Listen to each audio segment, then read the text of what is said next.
Une femme sur 5 accouche par césarienne en France. Ça fait 150 000 femmes par an. Et le pire, c'est que 8 sur 10 d'entre elles déclarent l'avoir vécu comme un traumatisme. Et ça, c'est pas parce que c'est une opération dangereuse ou quoi, mais c'est parce que absolument personne prépare à la césarienne. Alors aujourd'hui, on va parler de ça, pas pour te faire peur, mais pour comprendre réellement ce que c'est, comment tu peux t'y préparer, comment tu peux le vivre et surtout comment bien t'en remettre. Bienvenue dans cet épisode de Naître femme, renaître mère. Le grand problème de la césarienne, c'est que vraiment, personne n'en parle. Dans les cours de prépa, on ne prépare pas du tout à la césarienne. Mais parce que forcément, une césarienne, c'est pas le premier truc auquel on pense quand on va accoucher. On pense direct aux voix basses, etc. On dit que la césarienne, c'est que d'urgence ou déprogrammée, mais que ça arrive qu'aux autres et pas à nous. Donc, de un, on n'y pense pas, on nous y prépare pas, sauf que quand ça nous tombe dessus, on tombe de très haut. Très haut, et c'est pour ça que la majorité le vit vraiment mal, le vit comme un trauma, peuvent faire des dépressions postpartum, etc. Et c'est pour ça qu'aujourd'hui vraiment j'ai envie de vous en parler de manière beaucoup plus positive. Donc je dis pas que la césarienne c'est un truc à choisir, hein, pas dans ce sens-là positif, mais essayer de la dédiaboliser. Je sais pas si ça se dit vraiment ce mot, mais on va dire ça, pour réussir à l'avoir différemment, et que si ça vous arrive, vous le vivez pas comme un trauma, que vous arrivez à quand même bien la vivre, et surtout à bien vous en remettre après, parce que c'est pareil, après l'accouchement, quand on a eu une césarienne, le suivi est lamentable.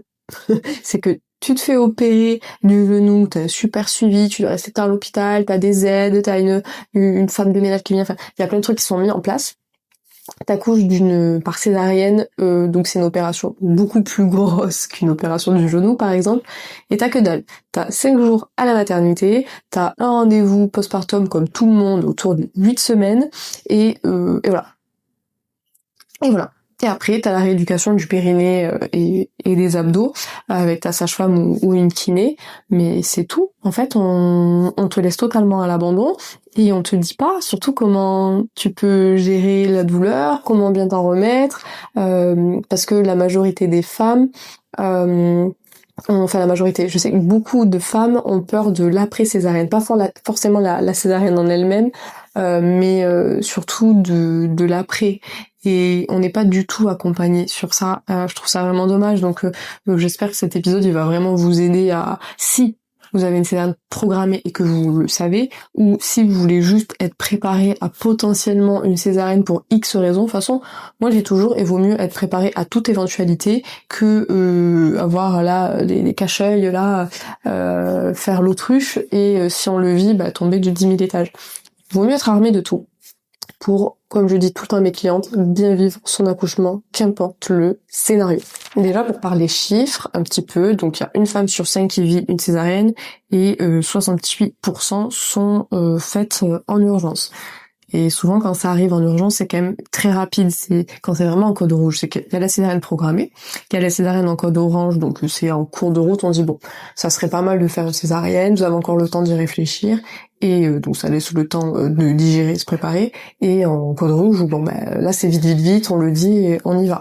Donc quand il se passe ça, la plupart ont cette sensation de rien comprendre à ce qui leur arrive et du coup de le subir totalement.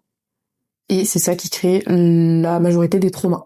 C'est d'avoir eu ce moment où t'as pas compris ce qui se passait, ce qui t'arrivait, t'avais aucun outil pour le traverser, et donc forcément que tu le vois comme un trauma. Donc, le point positif qu'il faut comprendre, c'est pas la césarienne en elle-même qui crée un trauma, c'est plutôt le fait de l'avoir vécu sans comprendre ce qui se passait, sauf que ça, c'est un point qui peut être changé. Contrairement à la césarienne, en elle-même, elle se passe comme elle se passe. On peut pas la changer.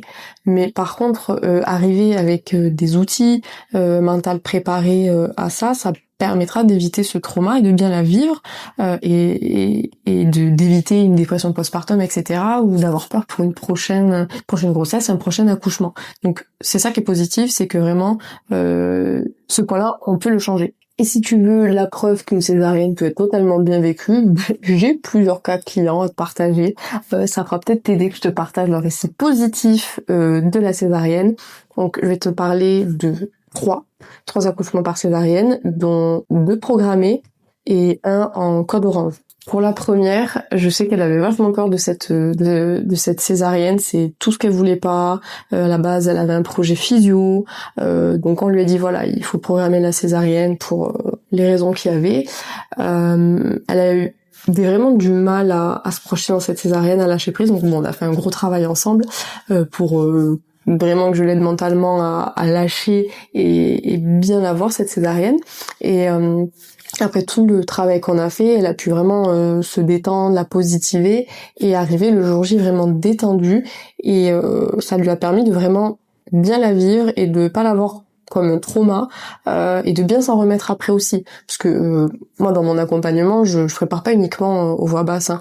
Je prépare aussi à la césarienne et surtout comment s'en remettre aussi derrière. Et tout ce qu'il faut pour éviter la dépression postpartum, le trauma, etc. Donc là justement j'ai des nouvelles il y a pas longtemps d'elle où elle me disait qu'elle avait quasiment plus de douleur, que vraiment au niveau de la remise en forme ça se passait vraiment bien, donc c'est trop chouette.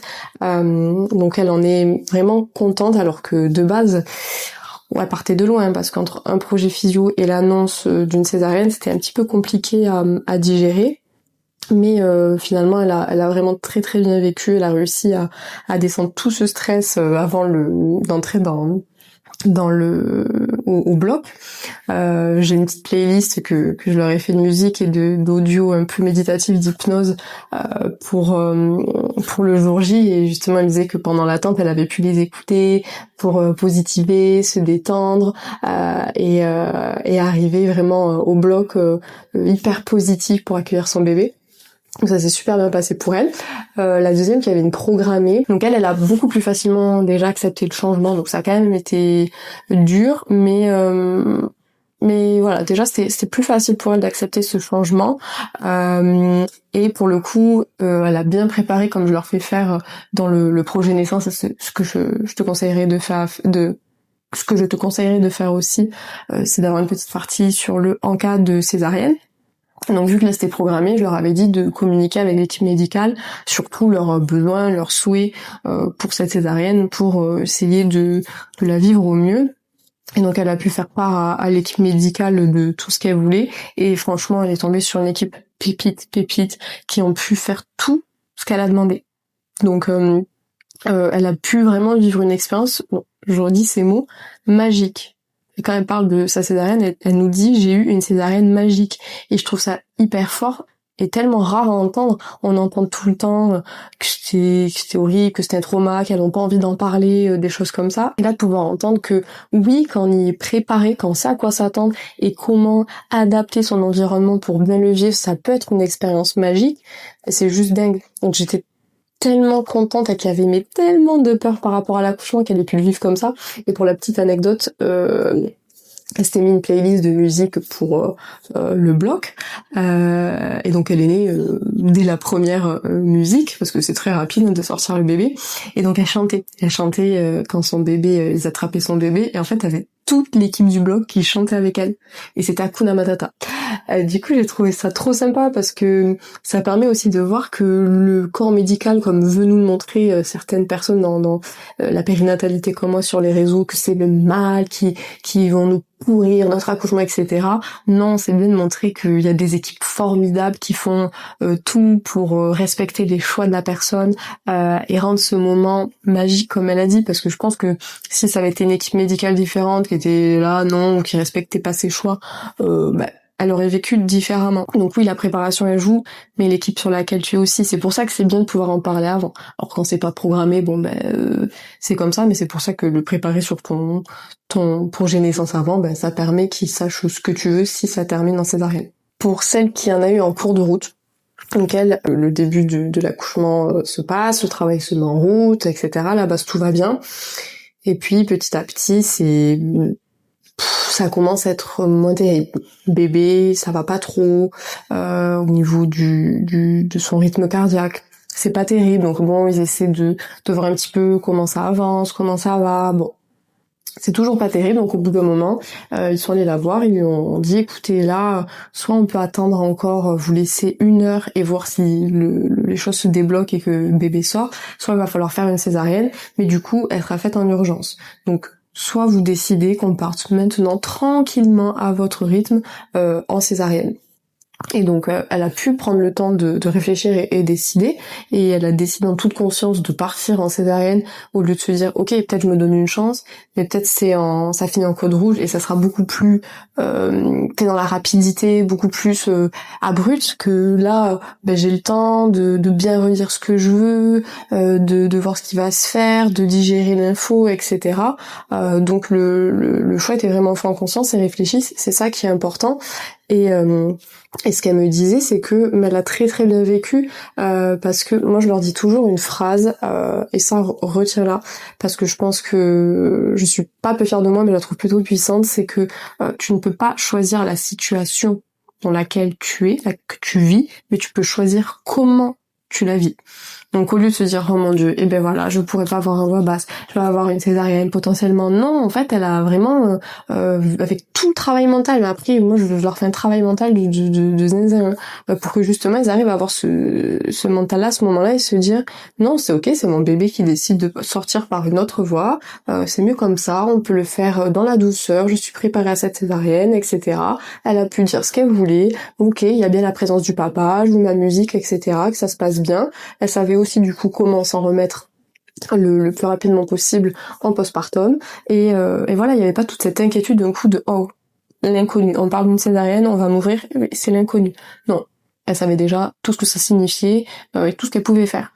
Donc elle a très bien vécu et elle a pas de regrets. Et ça, j'en ai une autre, j'en ai même une où c'était en code rouge, et même là elle a pas mal vécu, parce que pareil, il y a eu ce switch mental de dire oui, ben je suis allée jusqu'au bout où je pouvais, là il y a un truc qui coince, ça va pas, il faut partir, mais je sais comment me détendre. Et donc c'est ça vraiment qui est tellement important, parce que vraiment cette préparation, je trouve que c'est bête, on va pas partir du principe qu'on va se préparer pour une césarienne alors qu'on est en train de préparer notre voix basse, et que ça reste rare une césarienne. Il y en a, mais c'est pas la majorité. Enfin rare, pas non plus rare, mais voilà. Mais en fait, c'est quand même bien de se renseigner pour juste au moins comprendre comment ça fonctionne, ce qui peut se passer, ce qu'on peut demander et comment s'en remettre. Vraiment, c'est pas grand chose, mais au moins si ça t'arrive, parce qu'on se dit tout le temps mais ça arrive qu'aux autres, donc on s'y prépare pas. Mais de savoir un petit peu ces infos-là, ça évite de finir avec un trauma, une dépression postpartum, parce que déjà après une césarienne, il y a une femme sur deux quand même qui finit en dépression postpartum. C'est pas rien, c'est énorme en fait. Donc si on peut éviter ça avec juste une préparation en amont, juste un peu rien que des connaissances, des petits outils, franchement, mais faut foncer. Donc déjà cet épisode, j'espère qu'il vous aidera un minimum à ça. Après c'est tellement un gros sujet que c'est compliqué de tout partager dans un épisode. N'hésite pas à te renseigner de ton côté, et surtout si t'as une césarienne programmée, que tu le sais, c'est pareil, c'est te renseigner un max, écris-moi, on en parle, mais n'y va pas comme ça en disant bon voilà, je sais juste que je rencontre mon bébé, il va avoir une opération, voilà. Creuser un peu plus. Donc en tout cas, une césarienne préparée peut parfaitement bien se vivre. En tout cas, sur toutes les mamans qui ont eu des césariennes dans mon accompagnement, il y en a aucune qui l'a vécu comme un trauma. Elles l'ont toutes très bien vécu. Du coup, toutes les choses que tu peux faire pendant ta grossesse pour te préparer potentiellement à une césarienne, déjà c'est comme j'ai pu le dire, c'est dans ton projet de naissance, avoir un petit encart sur en cas de césarienne, est-ce que tu veux, je sais pas, tu veux ta musique, tu veux ton conjoint, enfin dans la majorité des cas, le conjoint est présent, sauf en cas d'anesthésie générale, mais après c'est en fonction des protocoles, mais dans la majorité des maternités, le conjoint il est là pendant la césarienne.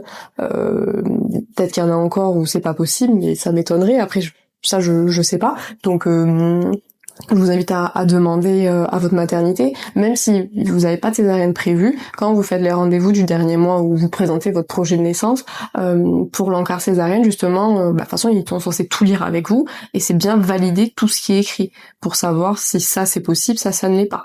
Et parce que arriver en pensant que tu auras ça et ça, et qu'on te dit ben non, ça c'est pas possible, ça c'est pas possible, c'est compliqué de le digérer rapidement. Que quand on te dit non et que t'as un mois par exemple pour le digérer, bon ben voilà, tu trouves d'autres solutions, tu te prépares mentalement que ça se passe pas comme ça parce que ça c'est pas possible, c'est beaucoup plus facile. Donc voilà, tu te fais ton petit encart avec ce que tu veux absolument pendant ta césarienne, et tu vois avec eux après ce qui est possible de faire. Après, tu peux demander à aménager un peu l'environnement du bloc pour plus de confort.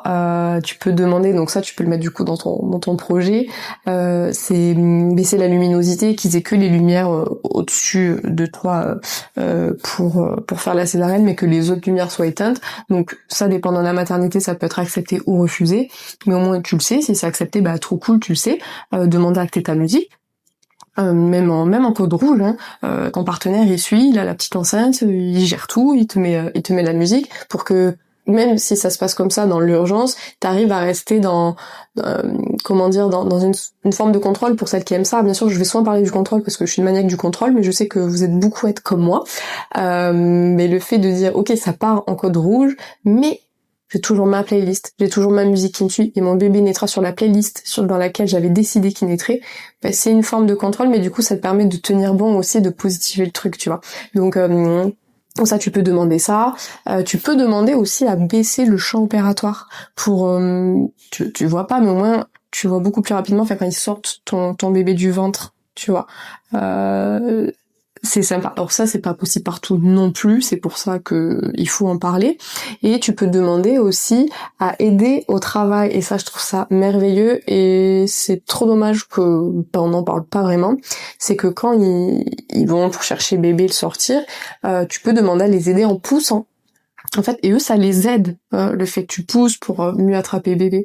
Et donc ça peut te permettre de garder cette sensation de vraiment d'être active, en fait, de pas juste être là à attendre qu'on te sorte ton bébé, mais te dire, ok, pendant mon accouchement, certes, c'était une césarienne, mais j'ai participé activement, tu vois. Donc ça, tu peux leur demander à faire une césarienne participative où tu pousses, et que eux, ils te disent quand le faire, etc. Mais au lieu d'attendre, au moins tu fais quelque chose. Je trouve que ça peut vachement aider mentalement. Parce que déjà bien comprendre qu'une césarienne, c'est un accouchement. Hein. On dit pas, ben moi j'ai pas accouché, j'ai eu une césarienne. Enfin, voix basse ou une césarienne, c'est un accouchement. Ton bébé, il sort, tu le rencontres. Donc, des fois c'est dur à accepter de dire qu'on n'a pas eu un voix basse, etc. Mais ça reste un accouchement, c'est ton accouchement. C'est ta rencontre avec ton bébé, et du coup de pouvoir participer comme ça, je trouve que ça atténue cette sensation de moins accouchement, je ne sais quoi, même si voilà, on peut souvent ressentir ça, mais ça aide vraiment beaucoup. On se dit bah j'ai participé au truc quoi, j'ai aidé les médecins à sortir mon bébé, et du coup c'est super chouette. Après, tu peux demander d'avoir un pot à pot immédiat avec ton bébé si c'est possible, ou qu'il parte en pot à pot direct avec le papa. Tu peux anticiper en préparant un doudou avec ton odeur pour si tu peux pas faire du pot à pot immédiat, mais que papa ait ce doudou avec ton odeur pour mettre près du bébé. Si tu sais qu'elle est programmée, c'est plus facile de l'anticiper. Sinon, si c'était pas prévu, ça peut être un vêtement, un truc que t'avais en arrivant à la maternité tout simplement, mais pour qu'il y ait toujours cette odeur qu'il est ton bébé et ton odeur directement. Donc voilà, tu l'auras compris, se préparer en amont, ça t'aide vraiment mentalement à beaucoup mieux vivre ce jour et pouvoir quand même ressortir fier de cet accouchement, que ça soit une césarienne ou pas. Donc si c'est programmé, d'autant plus prépare-toi à fond, même si c'est pas le cas, renseigne-toi à fond comme je t'ai dit pour pas te laisser surprendre. Maintenant, comment bien s'en remettre? Parce que comme je te disais au début, on est vraiment laissé à l'abandon. Et donc ça peut être dur. Déjà, c'est mentalement l'accepter, cette césarienne. Si t'arrives pas seul, vraiment fais-toi accompagner. C'est hyper important. Ça peut être par exemple avec une hypnothérapeute. Si je peux t'en conseiller une, elle s'appelle sur Instagram hypnose.barillon. Elle est vraiment incroyable. Je vous la conseille, c'est une ancienne sage-femme qui a fait ça pendant des années et qui a fait de l'hypnothérapie en hôpital, qui l'apprend aux soignants, etc. pour accompagner les femmes. Elle vraiment, si il y a des choses que tu as mal vécues ton accouchement, que ça soit césarienne ou pas, je te conseille vraiment d'aller la voir, de la contacter directement sur Insta. dans son lit en bio, tu peux prendre rendez-vous avec elle parce que elle pourra t'aider rien qu'en une séance à faire un travail de malade mental. Donc si ta césarienne mentalement t'as du mal à l'accepter, c'est quand même compliqué, que t'as une forme de dégoût ou que tu t'en veux à ton corps, enfin vraiment ce genre de sentiment, déjà exprime-le, tu peux en parler. Si t'arrives pas à en parler à ton conjoint, parle-en comme d'habitude en premier lieu à ta sage-femme et sinon n'hésite pas à la contacter. Elle s'appelle Claire Lise, mais du coup, ce que je t'ai dit avant, c'est son pseudo Insta. Elle, en tout cas, c'est quelqu'un qui pourra vraiment t'aider à te libérer un peu de tout ça. Ça te permettra d'avancer beaucoup plus facilement. D'ailleurs, par rapport aux douleurs de la césarienne, en fait, ton état émotionnel va jouer. Plus tu l'acceptes, plus vite tu t'en remettras. Plus tu luttes, plus longtemps t'auras mal.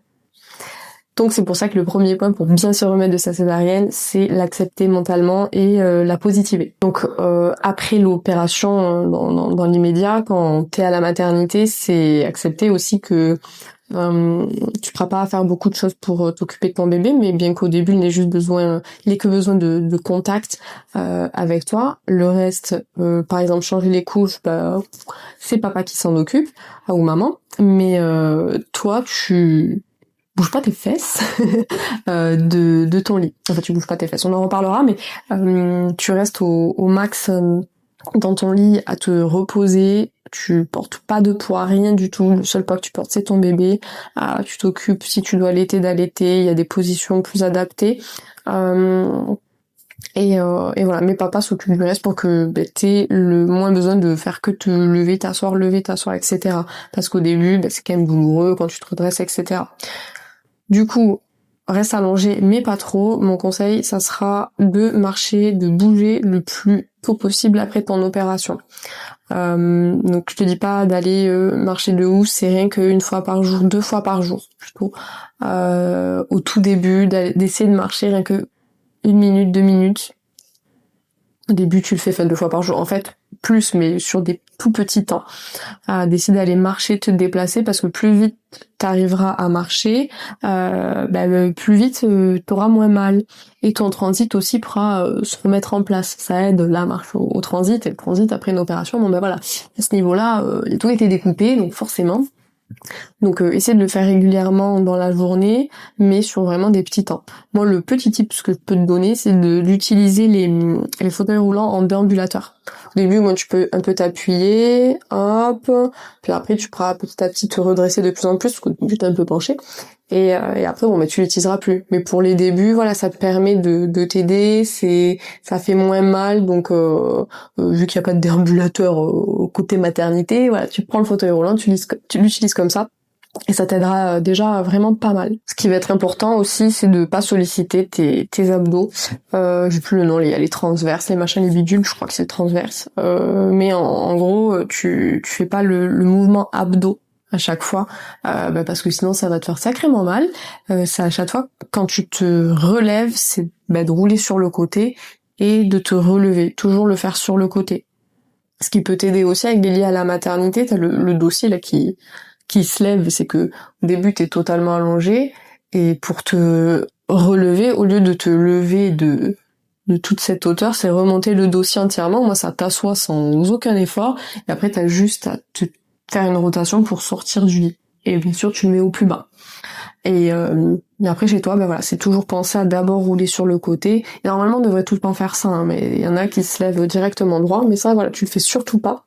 C'est solliciter le moins possible tes abdos.